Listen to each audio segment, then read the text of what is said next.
मंत्रिमंडल विस्तार पर सियासी रार, आज बात इसी पर करेंगे। नमस्ते, मेरा नाम अमनदीप है और आप छत्तीसगढ़ डिबेट देख रहे हैं। छत्तीसगढ़ में बीजेपी मंत्रिमंडल विस्तार को लेकर भले ही अभी कोई चर्चा नहीं हो रही हो, लेकिन कांग्रेस ने मंत्रिमंडल विस्तार होने पर बीजेपी में बगावत की आशंका का शेगुफा छोड़कर सियासी रार ठान दिया है। प्रदेश सरकार में अधिकतम 13 मंत्री बनाए जा सकते हैं। मौजूदा विष्णुदेव साय सरकार वाली नेतृत्व वाली ये जो बीजेपी सरकार है, इसमें अभी 11 मंत्री हैं। हालांकि शपथ 12 मंत्रियों ने ली थी, मगर सांसद बनने के बाद बृजमोहन अग्रवाल के मंत्री पद से इस्तीफे देने के बाद ये जो संख्या है ये 11 हो गई है। मंत्रिमंडल में कितने मंत्री होंगे ये मुख्यमंत्री का विशेषाधिकार है। इसके बावजूद कांग्रेस ने बयान जारी कर आरोप लगाया है कि बीजेपी को मालूम है कि मंत्री पद भरे जाएंगे तो सरकार घिर जाएगी, बीजेपी में बगावत हो जाएगी, क्योंकि कुछ नेता सरकार से नाराज चल रहे हैं। इनके अंदर खाने में कुछ ठीक नहीं चल रहा, ऐसा कांग्रेस नेताओं का कहना है। कांग्रेस के इस हमले का बीजेपी ने भी जवाब दिया है। बीजेपी ने कहा कि कांग्रेस के लोग आजकल खाली हैं, हमारी सरकार में क्या हो रहा है इसकी बहुत ज्यादा वो चिंता करते हैं। साय सरकार मजबूत और सशक्त है। सरकार 5 साल के लिए चुनी गई है। 5 साल से पहले ही कांग्रेस सत्ता में आने का सपना देख रही है, ये पूरा नहीं होने वाला है और 5 साल बाद भी भाजपा की ही सरकार बनेगी। मंत्रिमंडल विस्तार पर छिड़ी सियासी रार पर चर्चा शुरू करने से पहले नेतागण क्या कह रहे हैं, ये सुन लेते हैं। कांग्रेस के लोग आजकल इतने खाली हो गए हैं, उनके पास कोई काम नहीं है। भारतीय जनता पार्टी क्या कर रही है, कहाँ बैठक हो रही है, इन सब की चिंता आजकल कांग्रेस के नेताओं को ज़्यादा होने लगी है। कांग्रेस पार्टी के नेता अपने पार्टी की चिंता करें कि क्या दुर्दशा उनके पार्टी की हो गई है, किस तरह से कांग्रेस के लोग आपस में लड़ रहे हैं, कांग्रेस किस तरह से रसातल पे जा रही है, इसकी चिंता करेंगे तो उनको लाभ होगा। देखिए, भारतीय जनता पार्टी को मालूम है कि जैसे ही मंत्रियों के पद पूरे भरे जाएंगे सरकार गिर जाएगी। सरकार में बगावत की स्थिति है। 10 विधायकों के बहुमत की सरकार है और लगभग 10 ऐसे नेता हैं जो सरकार से बुरी तरीके से नाराज हैं। आप देखिए कि विधानसभा में किस प्रकार से भारतीय जनता पार्टी के नेताओं ने अपने मंत्रियों के ही भ्रष्टाचार को उजागर किया। वरिष्ठ नेता अजय चंद्राकर और गृह मंत्री विजय शर्मा के बीच जो वार्तालाप हुआ वो सामान्य सौजन्य वार्तालाप नहीं था। वो वार्तालाप बताता है कि सरकार के अंदर खाने में कुछ ठीक नहीं चल रहा है। जिस प्रकार से बृजमोहन अग्रवाल जी को सत्ता के गलियारे से दूध की मक्खी की तरह निकाल के बाहर कर दिया गया। और चलिए इस पर चर्चा को आगे बढ़ाते हैं, चर्चा को शुरू करते हैं। हमारे साथ खास मेहमानों का पैनल जुड़ गया है।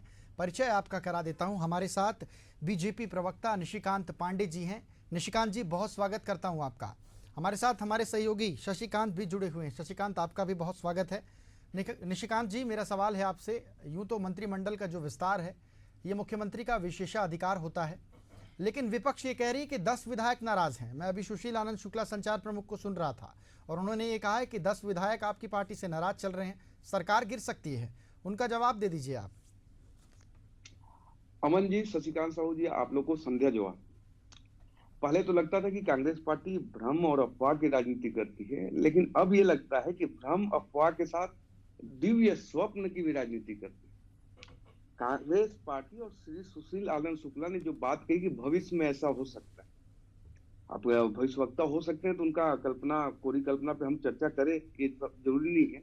लेकिन कांग्रेस भवन में सुशील आनंद शुक्ला और राधिका खेड़ा के बीच में क्या हुआ पास्ट में, वो नहीं बता पाते सुशील आनंद शुक्ला जी, लेकिन ये बात बता रहे हैं कि जिस दिन मंत्रिमंडल का गठन होगा उस दिन भारतीय जनता पार्टी की सरकार गिर जाएगी। अमन जी, आप लंबे समय से राजनीति को कवर कर रहे होंगे। भारतीय जनता पार्टी की सरकार कौन से राज्य की सरकार गिर गई मंत्रिमंडल बनने से? बात यह है कि जाकी रही भावना जैसी प्रभु मूरत देखी तिनते से। इनके यहाँ लगातार जब सत्ता में थे तब और जब सत्ता से बेदखल हुए तब लगातार आपस में ही लड़ाई चल रहा है। 2.5 के फॉर्मूले पे 65 विधायक दिल्ली परेड कराना पड़ा था, महापौर और पार्षद तक लेके गए थे, तब भूपेश दाऊ जी की सरकार बची थी। विषय ये नहीं है, जब मुद्दा विहीन कांग्रेस हो जाती है, जब मुद्दा नहीं होता तो इस तरह के अफवाह की राजनीति या एक दिव्य स्वप्न देख रहे हैं कि हमारी सरकार गिर जाएगी।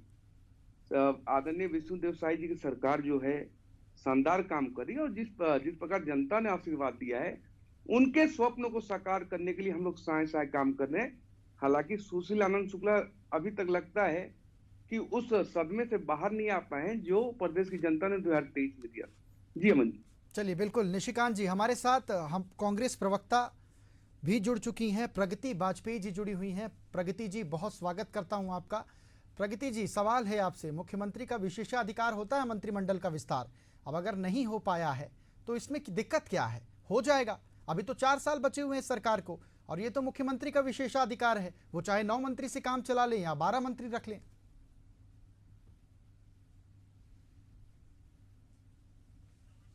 प्रगति जी, मेरी आवाज आप तक पहुंच पा रही है?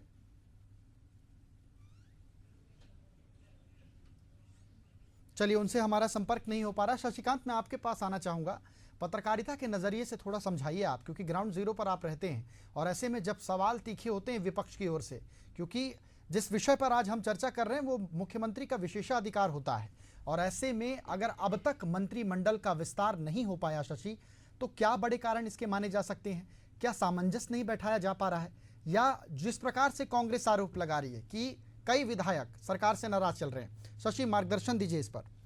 बिल्कुल, देखिए, जब भी मुख्यमंत्री विष्णुदेव साय दिल्ली जाते हैं, निश्चित तौर से यह कयास लगाए जाते हैं कि यह हलचल तेज हो जाती है कि मंत्रिमंडल में विस्तार हो सकता है या नेताओं से चर्चा हो सकती है, उसके बाद मंत्रिमंडल में विस्तार किया जा सकता है। जब राज्य में सरकार बनी थी बीजेपी की, उसके बाद शुरू से ही कहा जा रहा था कि मंत्रिमंडल पूरे जो जितने भी मंत्री हैं 13 मंत्री सभी बना दिए जाएंगे। जब वहाँ सह प्रभारी थे नितिन नवीन, तब यही कहे जा रहे थे कि सभी मंत्रियों की नियुक्ति कर दी जाएगी, लेकिन चूँकि सह प्रभारी थे, उसके बाद हालांकि अब प्रभारी बन गए हैं नितिन नवीन। उन्होंने पूरे छत्तीसगढ़ का दौरा किया है, कोने कोने पर गए हैं, सभी विधायकों से मुलाकात की है, यहाँ के नेताओं के बारे में जानते थे, तो कहा यही जा रहा था कि सभी की नियुक्ति हो जाएगी, लेकिन महज जो है 9 मंत्रियों की नियुक्ति की गई थी। चूँकि जो बृजमोहन अग्रवाल इसके बाद सांसद बन गए, तो एक पद पहले से खाली था, दूसरे बृजमोहन अग्रवाल के सांसद बनने जाने के बाद 2 पद खाली हो गए। तो अब लगातार यही कयास लगाया जा रहा है कि मंत्रिमंडल में नियुक्ति की जा सकती है, लेकिन यह विशेषाधिकार मुख्यमंत्री का है कि मंत्रिमंडल का विस्तार कब किया जाएगा और मंत्रियों को कौन से विधायकों को मंत्री पद दिया जाएगा। अब यही है कि राजभवन से कब आदेश जो है आता है कि शपथ के लिए विधायकों को या मंत्रियों को बुलाया जाए, लेकिन इंतजार यही है। लेकिन अब मंत्रियों की दौड़ की बात की जाए तो मंत्रियों के जो दौड़ है उसमें बताया जा रहा है कि एक वरिष्ठ विधायक रहेंगे और एक जो है जूनियर जो विधायक है, जो नए विधायक है, उनको मौका दिया जाए। बात की जाए मंत्रियों के दौड़ के नाम है उसमें अमर अग्रवाल, अजय चंद्राकर, राजेश मूणत, गजेंद्र यादव, भावना बोहरा, ये तमाम जो विधायक हैं इनके नामों का पैनल जारी चल रहा है। सबसे आगे की बात की जाए नामों में तो गजेंद्र यादव और अमर अग्रवाल, ये 2 नाम है जिनका जो है पैनल पे नाम चल रहा है। इन दोनों में से किसी एक को मौका दिया जा सकता है। चूँकि अमर अग्रवाल जो इससे पहले भी जो है मंत्री रह चुके हैं, और जब वो मंत्री के कार्यकाल में जब थे तो उस पर किसी भी तरह के आरोप नहीं लगे हैं। इसके अलावा वे सियासी गुना भाग में नहीं रहते हैं, तो ऐसे में उनकी दावेदारी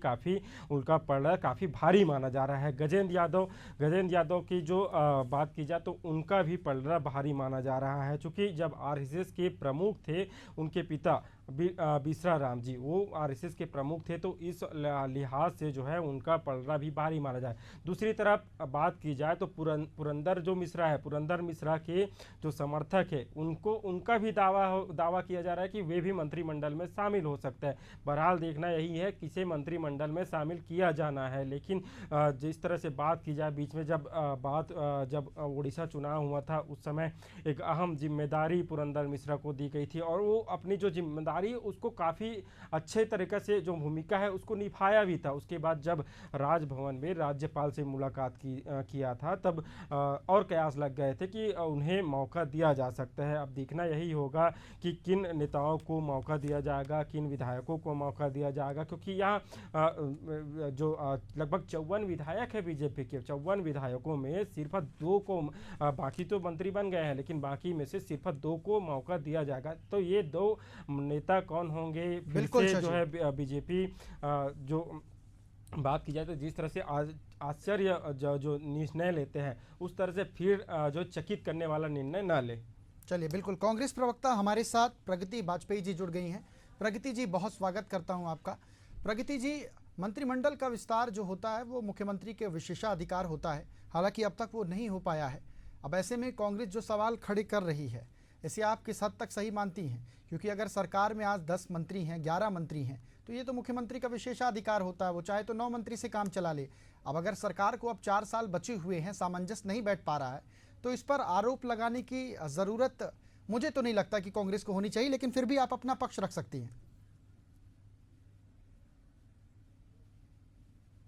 देखिए अमनदीप जी, आपने कहावत सुनी होगी, भय बिन होए न प्रीति। और जिस प्रकार से केंद्र की सरकार 1/3 बहुमत के साथ, आप देखेंगे जो प्रधानमंत्री जी हैं वो टीडीपी और जेडीयू की बैसाखी पर खड़े हुए हैं, उसी तरह का डर भारतीय जनता पार्टी को छत्तीसगढ़ में सता रहा है कि यदि ये मंत्रिमंडल में किसको लाए किसको ना लाए, अंतर कलह का कहीं ये परिणाम न हो जाए कि सरकार यहाँ ढह ना जाए, जिसके चक्कर में, जिसके चलते आज पिछले पूरे 1 सालों में ये 2 मंत्री नहीं खोज पाए।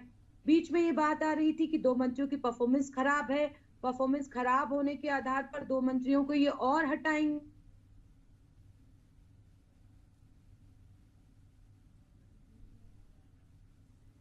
तो मंत्रिमंडल विस्तार पर ये सियासी रार जारी है। हमारे साथ हमारे संवाददाता और बीजेपी प्रवक्ता जुड़े हुए हैं। और प्रगति जी, कुछ कह रही थी आप? देखिए, भारतीय जनता पार्टी के मंत्रिमंडल विस्तार में असमंजस की स्थिति बड़ी बनी हुई है। आधा दर्जन से ज्यादा विधायक इस रेस में शामिल है, इस दौड़ में शामिल हैं कि किसे मंत्री पद मिलेगा, किसे नहीं मिलेगा। आपने देखा होगा कि 15 जुलाई को जब इनका 22 जुलाई से इनका मानसून सत्र शुरू होना था, नेताओं की, भारतीय जनता पार्टी के नेताओं की दिल्ली दौड़ लग रही थी, तब 15 जुलाई 2022 को मुख्यमंत्री जी ने बयान क्या दिया कि मानसून सत्र शुरू होने से पहले हम एक नया मंत्री ले आएंगे। पर क्या मंत्री मिला? मानसून सत्र बीत गया, शीतकालीन सत्र आ गया, लेकिन छत्तीसगढ़ सरकार, भारतीय जनता पार्टी की सरकार को 2 नए मंत्री के चेहरे नहीं मिल पाए।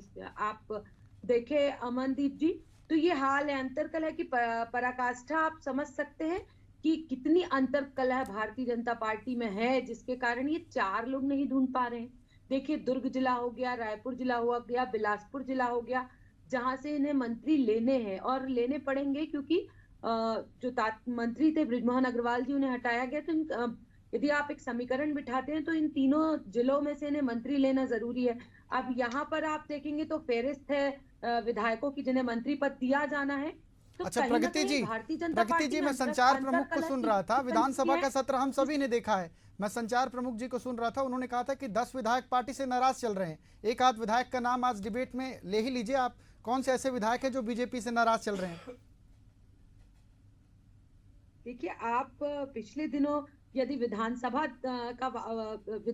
में जो विधानसभा में चल रहा था, विधानसभा आपने देखी होगी, पिछले दिनों विजय शर्मा जी और अजय चंद्राकर के बीच में जो बहस हो रही थी कि 100 रुपए यदि बिल करना था, 100 रुपए का काम हुआ था, तो 170 रुपए आपने पेमेंट क्यों किया? वहां दिखा रहा था कि पार्टी के विधायक ही पार्टी के मंत्री को चैलेंज कर रहे हैं कि आप कितना भ्रष्टाचार कर रहे हैं और इतना पेमेंट, जितने का काम था उससे डबल तिबल पेमेंट आप कर रहे हैं, जितना करना था उससे। मोदी की गारंटी इनके पास नहीं है। निगम मंडल आयोग की यदि आप स्थिति देखेंगे अमनदीप जी, तो देखिए निगम मंडल आयोग में इनके पास एक भी महिला नहीं थी जिन्हें ये कोई पद दिए हो। पिछले दिनों आपने देखा जो इनकी ग्रामीण अध्यक्ष नंदिनी साहू, उनका विरोध खुलेआम दर्शा हुआ था, खुलेआम विरोध किया था उन्होंने।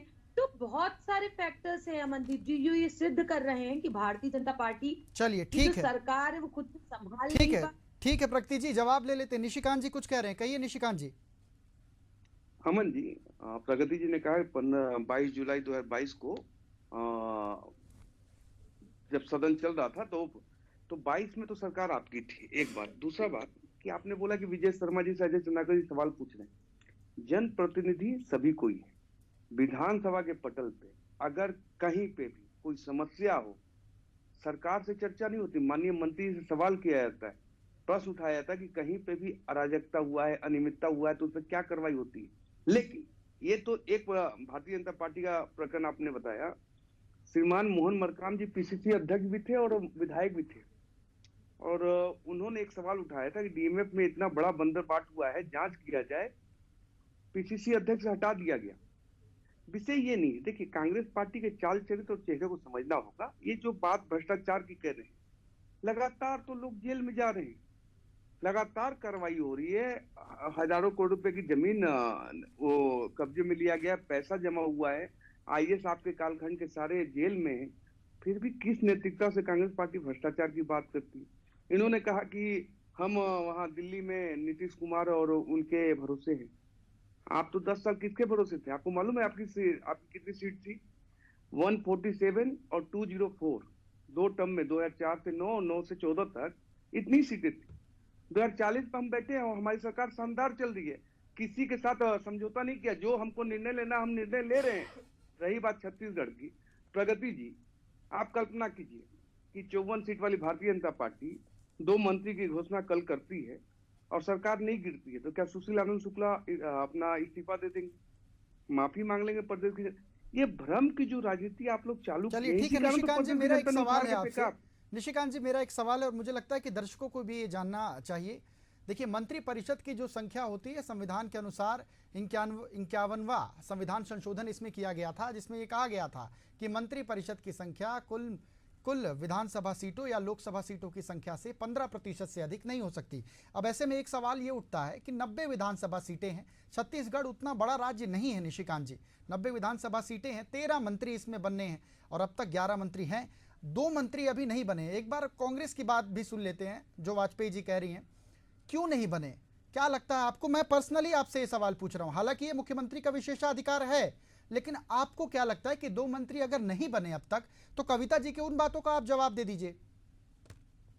अमन जी, आपने जवाब दे दिया स्वयं कि ये मुख्यमंत्री जी का विशेषाधिकार है, लेकिन विषय दूसरा है, क्या अभी जो मंत्रालय चल रहे हैं, 11 मंत्री और मुख्यमंत्री को मिला के जो मंत्रालय चल रहे हैं, उसमें कहीं कोई समस्या है?